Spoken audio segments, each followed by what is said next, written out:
کیونکہ نبیوں والا کام ہے تو مزاج نبوت کے ساتھ ہی ہوگا.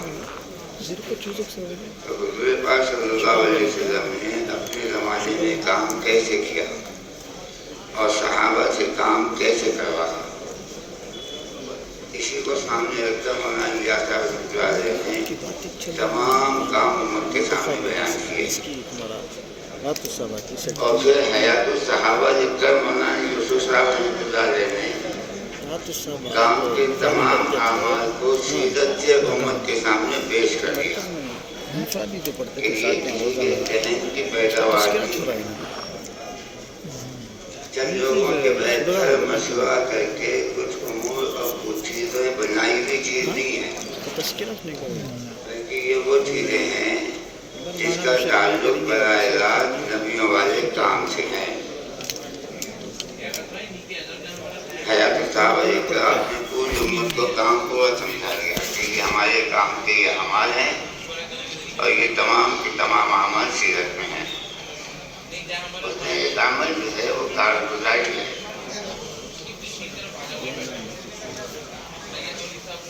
کہ کارگزاری دونوں اعتبار سے ہیں، ایک تو کمیت کے اعتبار سے بھی ہے اور کیفیت کے اعتبار سے بھی ہے.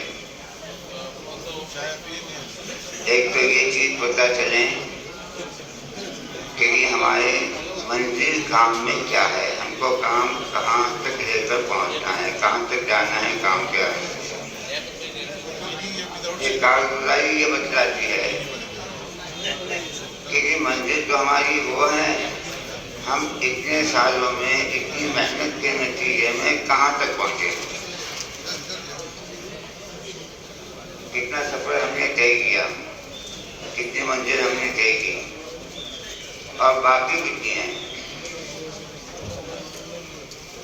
جب آدمی فکر کے ساتھ کسی چیز کو لیتا ہے نا تو کہ یہ منزل تو ہماری وہ ہے، اتنا وقت چلنے کے بعد اب ہم یہاں پہنچے ہیں تو آدمی کو اس بات کا فکر ہوتا ہے کہ اب مجھے اپنی رفتار کیسی کرنی چاہیے، میں اپنی منزل سے کتنا دور ہوں، تو میں اپنی رفتار کتنی تیز کروں کہ اپنی منزل کے قریب ہو جاؤں.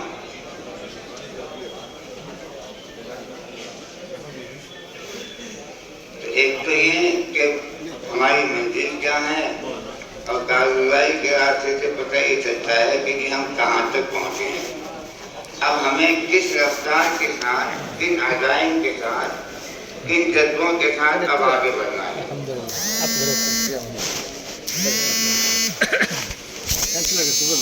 تاکہ اپنی منزل پر جلدی سے جلدی پہنچ جائیں.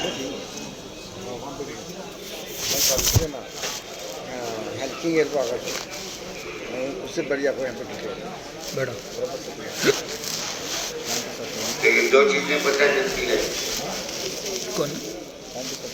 پھر اس کے بعد آدمی جو ہے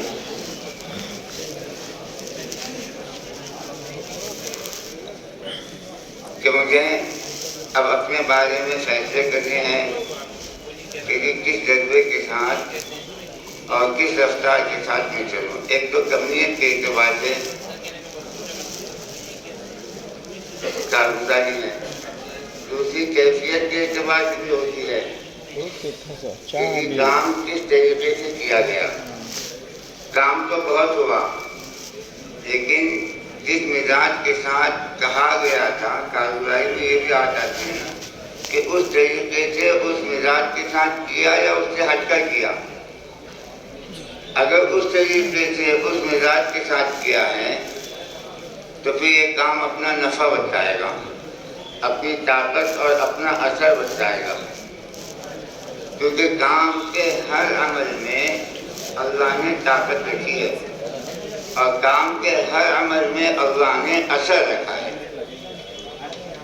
اور جس چیز میں جو اثر ہوتا ہے نا، جب وہ صحیح طریقے سے وجود میں آئے تو وہ اپنا اثر جو ہے ضرور چھوڑے گی.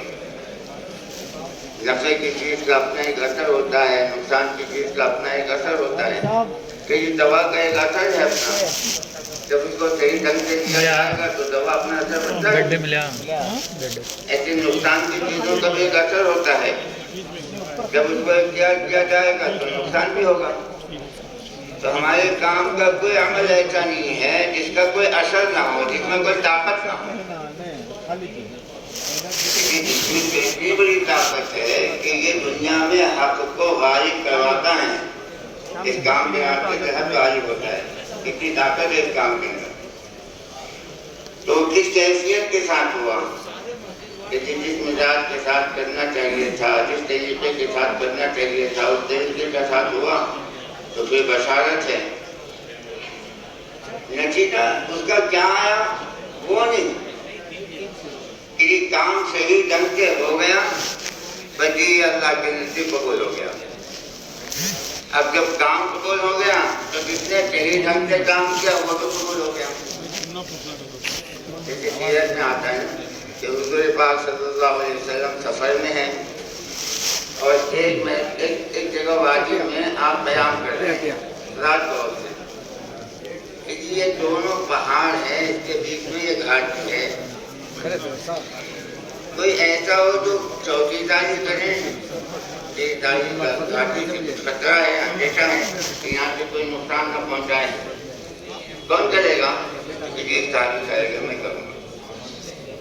تو آپ نے فرمایا سوار ہو جاؤ. تو سوار ہو گئے اور چلے گئے. رات گزر گئی, آپ نے بھی آرام کیا, صحابہ نے بھی آرام کیا. فجر کی نماز آپ نے پڑھائی. فجر کی نماز پڑھا کر آپ نے صحابہ سے پوچھا وہ تمہارے سوار بھائی کا کیا حال ہے جس کو رات کو بھیجا گیا تھا؟ تو صحابہ نے کہا اس کا رسول جانے. اتنے میں آپ کا درد کرو کیونکہ صحابہ کی طرف تھا نا, آپ نے فرمایا وہ دیکھو تمہارا بھائی ہے آ رہا ہے.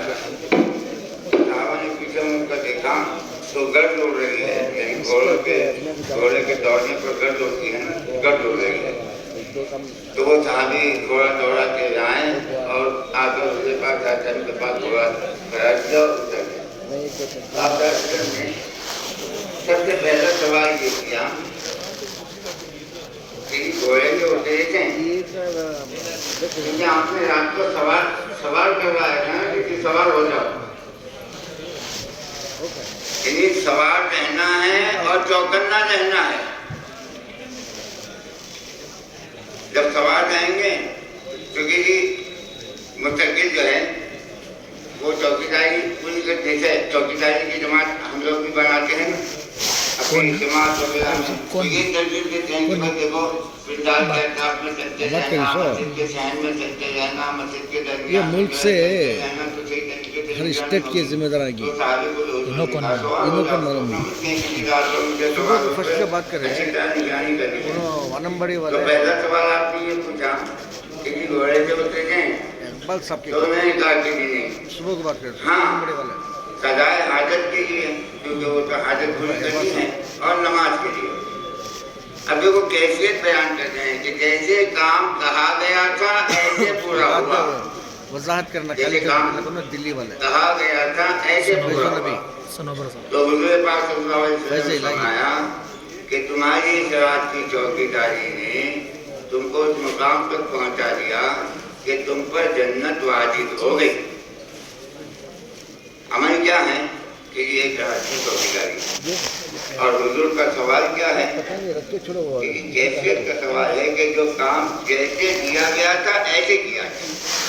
تو کاروباری تو ان دونوں چیزوں کی ہوتی ہے کہ یہ ہماری منزل کتنی دور ہے, ہم پہنچے کہاں تک ہے. اچھا پھر جہاں تک پہنچے ہیں تو ایک منزل ہے مولانا صاحب رحمۃ اللہ علیہ تمام چیزوں کی منزلیں بھی بتائی ہے, مقصد بھی بتایا ہے. کوئی چیز حضرت خوب نور فرمائے, کوئی چیز حضرت نے چھوڑی نہیں. کام پورا دیا نا تو کام کا ہر عمل کا مقصد بھی بتا دیا کہ ہمارے اس عمل کا یہ مقصد ہے, اس سے یہاں تک پہنچنا ہے. کوئی مقصد کوئی چیز کو نہیں چھوڑا. تو کام کے ذریعے کہاں تک پہنچنا ہے.